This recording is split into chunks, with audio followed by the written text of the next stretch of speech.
Drama serial जुड़वां बहुत ही दिलचस्प मोड़ पर आ चुका है और अब हम आगे इसमें बहुत ही ज्यादा दिलचस्प सीन भी देखने वाले हैं।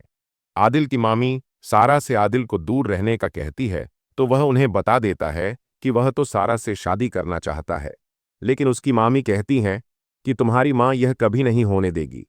लेकिन आदिल कहता है कि मेरी अम्मी तो मुझे कई दफ़ा इस बारे में कह चुकी हैं, लेकिन पहले मेरा यह ख्याल नहीं था।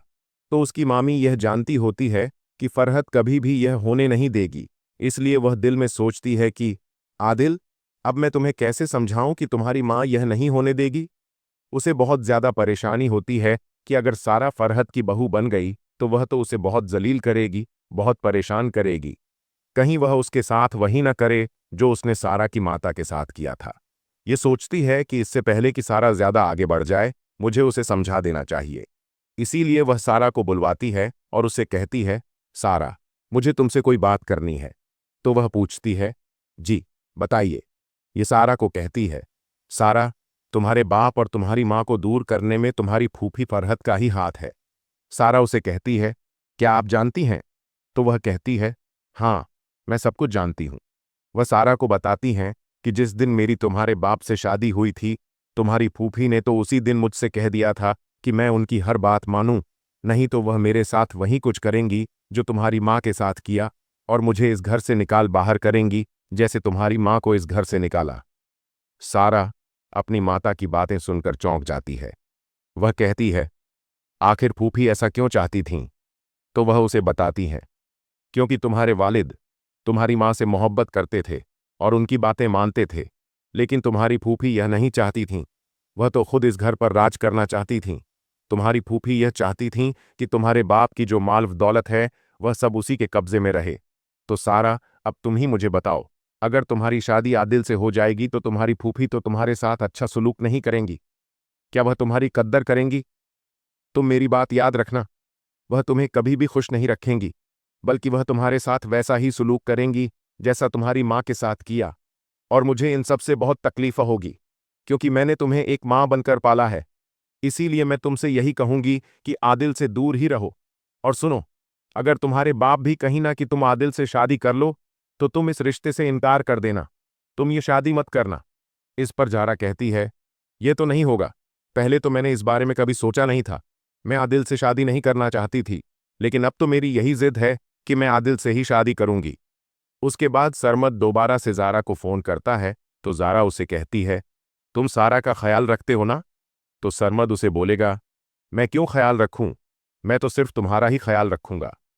सरमद से बातें करने के दौरान भी जारा आदिल की बातों में खोई होती है। जब आदिल ने कहा होता है कि हम शादी कर लें, तो जारा के मुंह से बेइख्तियार निकल जाता है, तो फिर हम शादी कर लेते हैं, क्योंकि वह यह चाहती होती है कि आदिल से शादी करने के बाद वह अपनी फूफी के साथ वही सब कुछ करे जो उसकी माँ के साथ उसने किया। वह सरमद को कहती है, सरमद, एक बात मानो, तुम सारा को अपना लो। तुम्हारे साथ सारा ही ठीक लगती है। वैसे भी तुम्हारी माँ को भी सारा जैसी लड़की ही पसंद है। मुझे तो वह बिल्कुल पसंद नहीं करती थी, क्योंकि मैं बहुत मुंह फट हूं और मुंह पर ही जवाब दे देती हूं। सारा को देखो, वह कितनी मासूम है, और वह घर के सारे काम भी जानती है, और वह बिल्कुल वैसी है जैसी तुम्हारी माँ को बहू चाहिए। सरमद उससे कहता है, ये कैसी बातें कर रही हो? मैं तो तुम्हें पसंद करता हूं जारा। जारा कहती है, नहीं, मैं तो मजाक कर रही थी, छोड़ो इन बातों को। जारा कहती है, देखो सरमद, तुम सारा का ख्याल रखा करो। वह बहुत छोटे से दिल की है, जरा जरा सी बात पर घबरा जाती है। सरमद उसे कहता है, हाँ, तुम्हारी बात मानते हुए मैं सारा को शहर घुमाने भी ले गया था, और मैंने उसे सारा हैदराबाद घुमाया। इस पर जारा कहती है, अच्छा चलो ठीक है, नाना मियाँ और अम्मी का भी ख्याल रखना। उसके बाद वह कॉल काट देती है। दूसरी तरफ रक्षी भी अपनी माता से मिलने के लिए आ जाती है। रक्षी बिल्कुल चुपचाप बैठी होती है, तो उसकी माँ पूछती है, रक्षी, क्या हुआ? क्यों इतनी परेशान बैठी हो? कुछ हुआ है क्या? तुम्हारी सास ने तुम्हें कुछ कहा है? जवाब में रक्षी कहती है, नहीं, मेरी सास ने मुझे क्या कहना, वह तो मेरा ख्याल रखती है, लेकिन मुनव्वर ने मुझे कुछ ऐसा कहा है। उसकी माँ फरहत पूछती है, क्या कहा है मुनव्वर ने? वह कहती है, असल में मुनव्वर की नौकरी चली गई है। उसने मुझे कहा है कि मामा से बात करके उसे कोई बिजनेस शुरू करवा दूं। जवाब में उसकी मां कहती है, क्या मुनव्वर ने ऐसे कहा? जवाब में रक्षी कहती है, हाँ, वह ऐसी ही बातें करता है। मुझे तो उसकी कुछ समझ नहीं आती। पहले तो उसने मुझसे जिक्र नहीं किया था कि उसकी नौकरी चली गई है, लेकिन अब उसने मुझे बताया है। और जो अब्बू ने उसे लाख रुपए दिए थे, वह भी उसने खर्च कर दिए। पता नहीं कहाँ खर्च किए। उसके पास तो बिल्कुल पैसे नहीं हैं। और वह बताती है कि मेरी सास ने भी मुझे कहा है कि अपना जेवर मुनव्वर को मत देना, वरना मुझसे शिकायत न करना। फरहत पूछती है, मुनव्वर क्या काम करता था?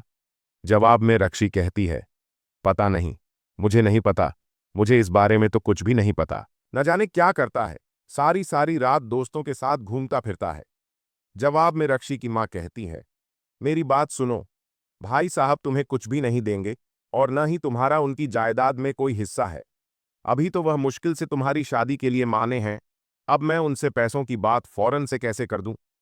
जवाब में रक्षी कहती है, तो फिर मैं क्या करूं? मुनव्वर ने तो मुझे यही कहकर भेजा है कि मैं मामा से खासी रकम लेकर आऊं ताकि वह कोई कारोबार कर सके, वरना वह कहता है कि उसके पास तो कुछ भी नहीं है। आपको पता है, हमारे घर में फाके होंगे और बार बार कहता है कि अपने मामा का क्रेडिट कार्ड लेकर आओ ताकि मैं घर का सामान वगैरह डाल सकूं। अब मैं मामा से वह कैसे मांगूं?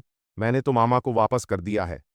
रक्षी की मां कहती है, रक्षी, यह लोग तो बहुत लालची हैं।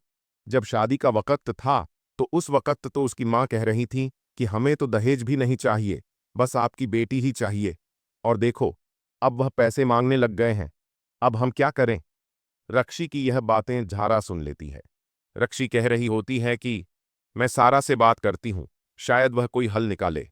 रक्षी झारा को सारी बातें बताती है तो झारा उसे कहती है, अच्छा, मुनव्वर ये सब कुछ कर रहा है, उसकी यह हरकतें हैं, तुम देखती जाओ कि मैं उसके साथ करती क्या हूं।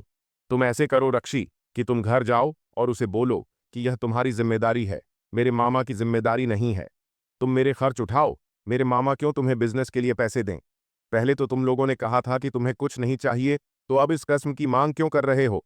मैं खुद उसकी मां से बात करूंगी ताकि वही उसे समझाए।